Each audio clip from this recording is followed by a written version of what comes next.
शंकर म्हणले तुम्ही मागे जा, भूत म्हणले आम्ही जाणार नाही. मग शंकरानं वरदान दिलं, तुम्ही अंग हलवल्याशिवाय कोणाची मंगलाष्टक होणार नाही. तेव्हापासून लग्नात नाचायची पद्धत आली. मग लग्नात नाचणारी काही माणसं असं करतात पा, एक कॅबिन मधून पडलेलं भूत, कॅबिन मधून ही भंगार अवलाद.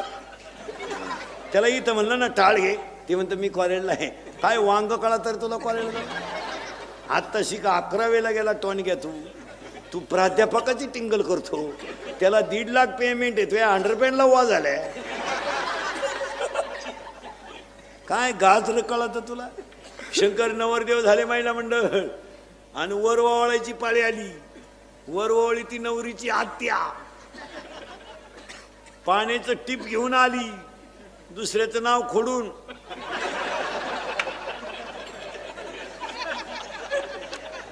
पण तिला काय माहित नव्हतं नवरदेवाच्या गळ्यात काय. तिनं गंधात बोट बुडवलं, वर हात केला. गळ्यातल्या बाबांना हळूच मुंडक बाहेर काढलं. नवरीची मावळण जागेवर मिली, कल्ली नाही ना आरडली नाही. त्याच लुगड्यावर गेली बाई. वर वावाणीचं लुगडं घेऊ नये बाई. त्या लुगड्यावर गेली, लागलं ना लग्न.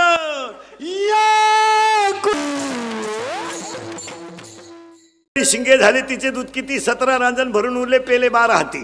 दुसरा कूट ऐका, मुंगी उडाली आकाशी, तिने गिळिले सूर्याशी. थोर नवलाव झाला, वाजे पुत्र प्रसवला. विंचू पाताळाशी जाय, शेषवंदी त्याचे पाय. माशिव्याली घार झाली, पाहून मुक्ताई हसली. याला म्हणायचं कूट. आता त्याच्यापेक्षा सोपा कूट सांगतो, तुम्ही म्हणाल डबल सांगा. आई बाप ते जीवेच मारावे, पाय धरावे बायकाचे.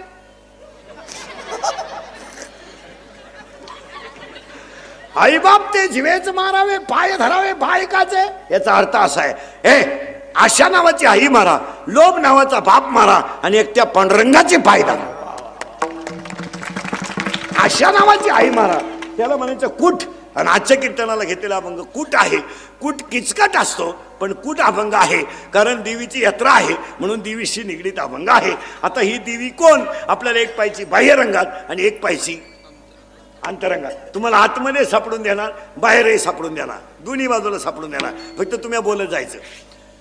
या बाईचा, या देवीचा पती आहे भगवान शंकर. हिचा मुलगा आहे कार्तिक स्वामी आणि गणपती बाप्पा. हिचा बाप आहे राजा दक्ष. हिचा बाप आहे हिमालय, म्हणजे ही हिमालयाची मुलगी आहे. कार्तिक स्वामीची आई आहे, गणपती बाप्पाची आई आहे आणि भगवान शंकराची बायको आहे. ऐका, यांचं खरंच उलट आहे.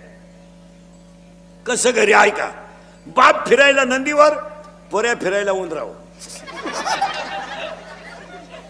बापाच्या गळ्यात साप, पोराच्या गळ्यात हार.